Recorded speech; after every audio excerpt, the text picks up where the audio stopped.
თბილისში დღეს ახალი არასამთავრობო ორგანიზაცია უფლებადამცველთა გაერთიანება დაფუძნდა. საქართველოს ადვოკატთა ასოციაციის წევრებით დაკომპლექტებული ორგანიზაციის მთავარი ამოცანები მოსახლეობის სამართლებრივი ცნობიერების ამაღლების ხელშეწყობა, დემოკრატიული პრინციპების დანერგვა და საქართველოს კონსტიტუციით გათვალისწინებული ადამიანის უფლებებისა და თავისუფლებების დაცვა. მატრიცაში უფლებათა დამცველთა გაერთიანების ხელმძღვანელი ნიკოლოზ ბჟავანაძე.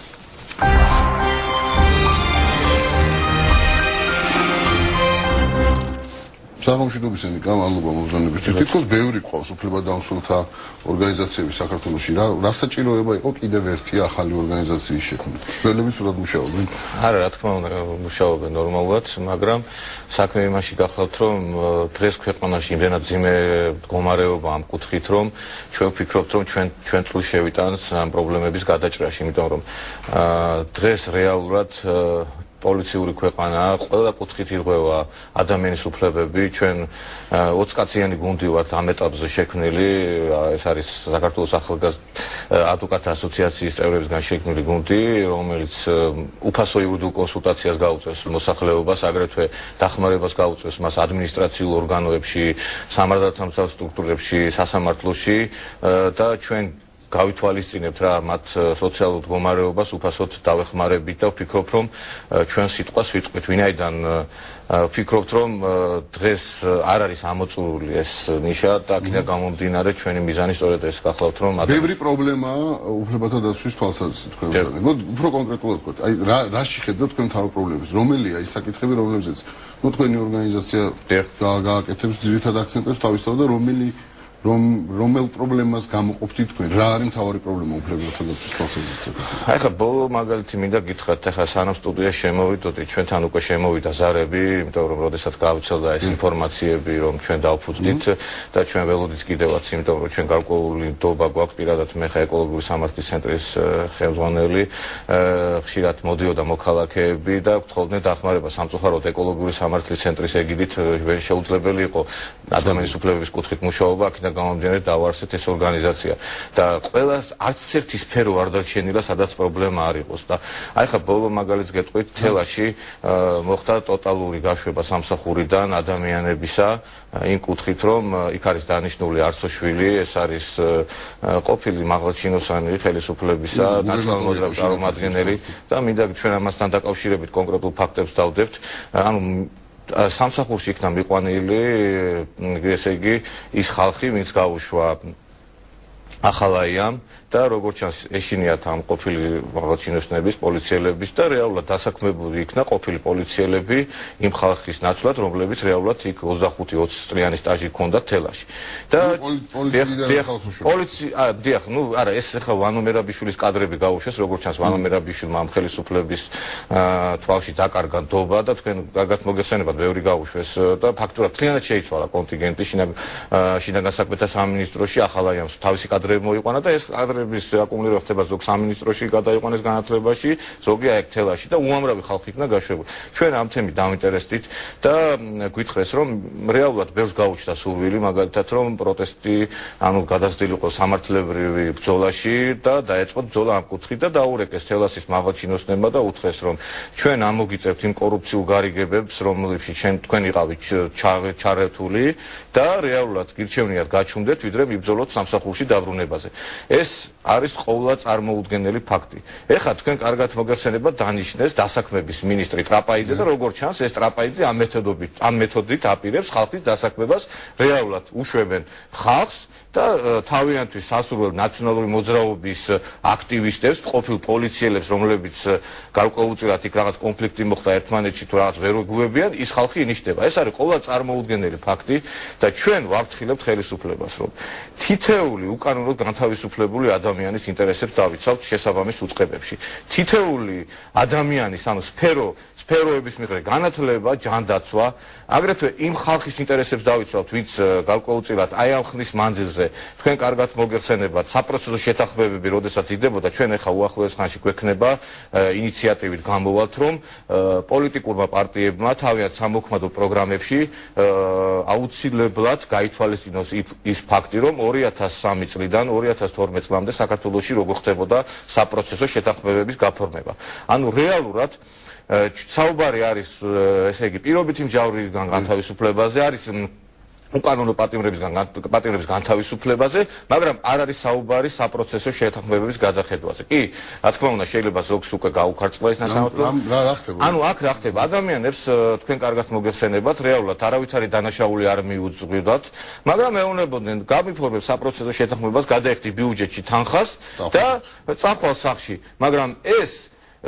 საპროცესო შეთანხმებების 80% სწორედ აი ესე გაფორმდა. რეალურად ჩვენ უნდა დაუბრუნოთ ღირსება ხალხს. სწორედ ამიტომ შეიქმნა ჩვენი ორგანიზაცია, რომ ჩვენ გვინდა რომ დაუბრუნოთ და ჩვენი წვლილი შევიტანოთ მოსახლეობისათვის ღირსების დაბრუნებაში. ვინაიდან არ შეიძლება მესმის ძალიან დიდი ტვირთია, ვინც არ უნდა მოვიდეს ხელისუფლებაში, აი ამ საპროცესო შეთანხმებების გადახედვა საკმაოდ რთული საკითხია. ეხლა ჩვენ არ ვიცით რაოდენობაზე არის ლაბაზი. ეს საკმაოდ ფაქტიურად დღეს საქმეების, ანუ სისხლის სამართლის საქმეების სტატისტიკურად რომ ავიღოთ 80% საპროცესო შეთანხმებებით თავდება, მაგრამ აქ ეხლა ყველას არ უშვებენ ციხიდან იქ არის შემცირებაზე საუბარი და აქედან გამომდინარე ჩვენ უნდა დაუბრუნოთ ადამიანი რომელიც 60 წელი ემსახურა სახელმწიფოს და ჩვენ გამოვაბუნძულეთ სამსახურიდან და საპროცესო შეთანხმებით ნასამართლეობაც მივაკარეთ ჩუბზე ეს არ არის სწორი გადაწყვეტილება და დღეს საზოგადოებაში იმიტომაც არის საერთი განწყობილება რომ უსამართლობა მაღაშბოთა ხალხი და არა იმდენად გაჭირვება ნიკა რა მინდა კითხოთ და აქედან გამომდინარე ჩვენ აუცილებლად უახლოეს ხანში ჩავატარებთ პრესკონფერენციას და ვითხოვთ ყველა ჯანსაღი პოლიტიკური ძალისაგან, რომ როდესაც ისინი მოვლენ ხელისუფლებაში, შედგეს ისეთი დობით აღჭურვილი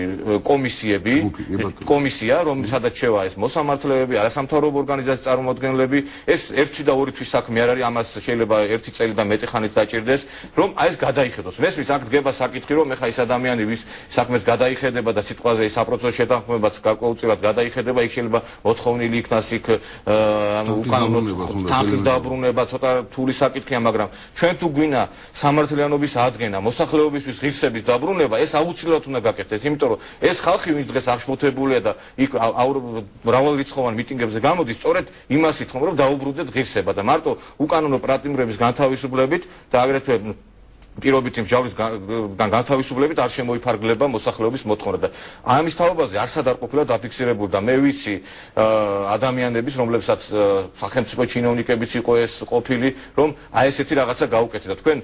ალბათ გახსოვთ, რომ გეგმა გქონდათ ამათ სპეციალურად, რომ ადამიანად სახელმწიფო ჩინოვნიკების გაბუჭების, რომ შემდგომში ეთქვათ, რომ აი ჩვენ ჩვენიანებსაც არ ვიტობ და ჩვენ უნდა დაუბრუნოთ ყოფილ სახელმწიფო ჩინოვნიკებსაც, ჩვეულებრივ ადამიანებსაც ის ღირსების შეგრძნება, ვინაიდან არ შეიძლება ეს ესე შერჩეთ ყველა. ნიკა, თქვენ საუბრობთ ხელისუფლების შეცვლის შემთხვევაში. თუ ხელისუფლება არ შეიცვალა, გამოდის რომ თქვენი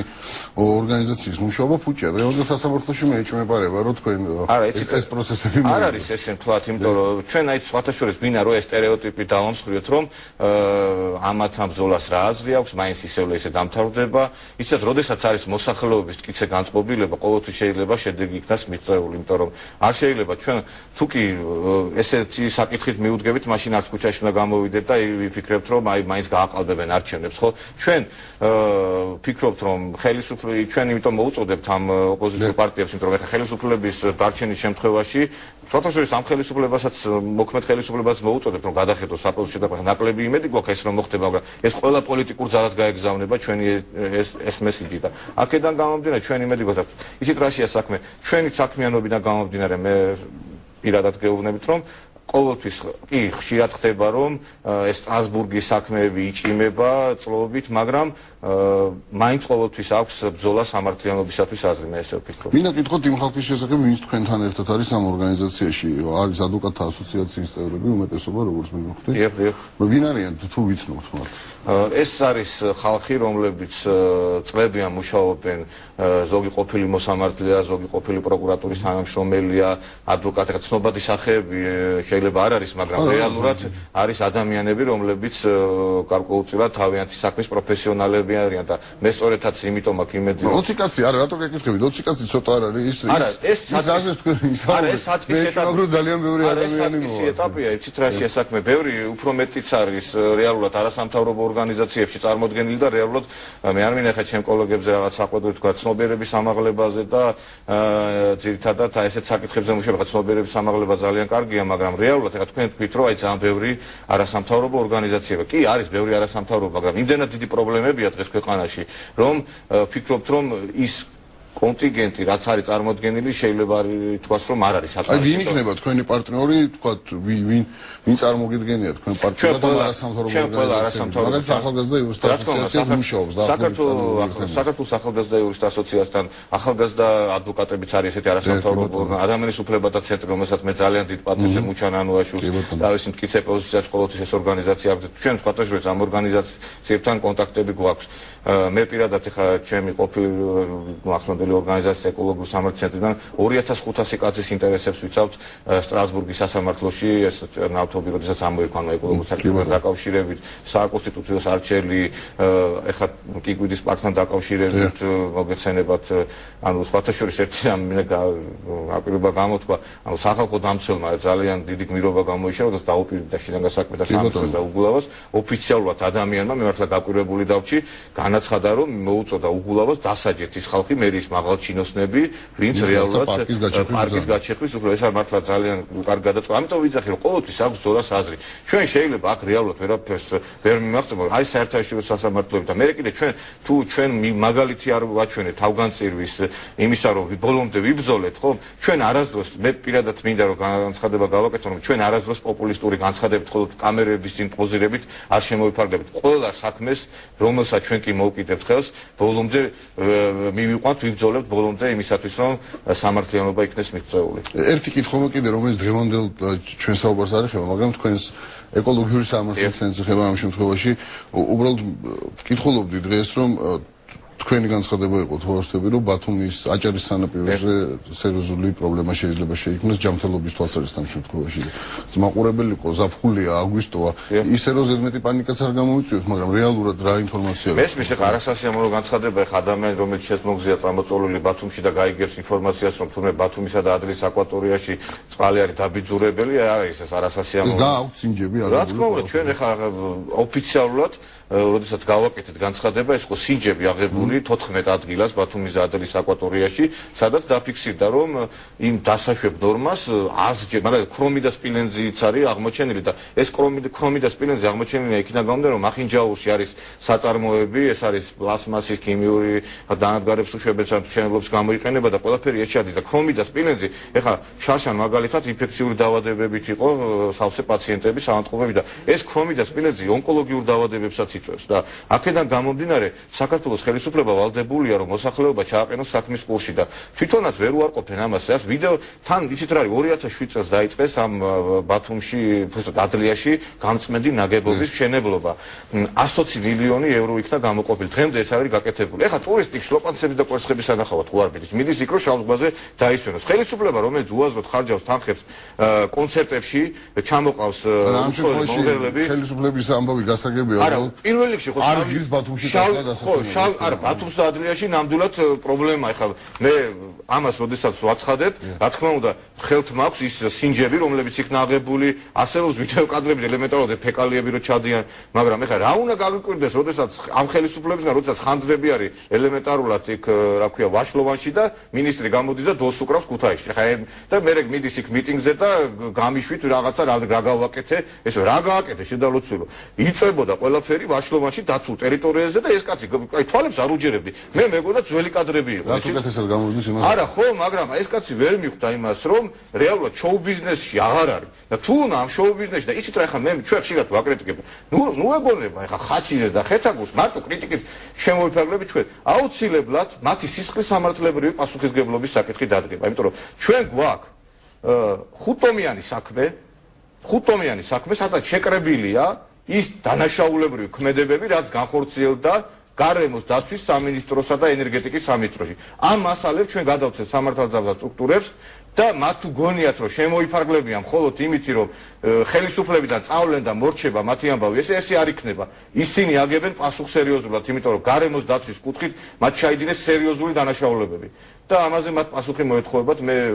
მაცხადებ ამას თამათ. დიდი მადლობა ნიკა, როგორც ხედავ, ბევრი საქმის განხილვა მოგიწევთ ახლოს მომავალში, დიდი მადლობა. ერთი ინფორმაცია გადაცემის დასრულებამდე კოალიცია ქართული ოცნების შემომწირველების ბანკ ქართულს 8 თანამშრომლის მათ შორის ბანკის პრეზიდენტის ნოდარ ჯავახიშვილის ანგარიშები და პირადი ქონება დაყადაღებულია. ეს ინფორმაცია მოვიდა სულ ეხლახანს. თავისთავად ცხადია რაშიც არის სასწრაფოების წესგასაგებია. მატრიცა კი უკვე მთავრდება დასრულებისთანავე კი ეთერში ვასილ მალაფერიძის კონსილიუმი გავა, რომელშიც დღეს ლანა ღოღობერიძე და მარინა მოსკალიშვილი მონაწილეობენ. მე ხვალამდე გეშვიდობებით. ალბათ.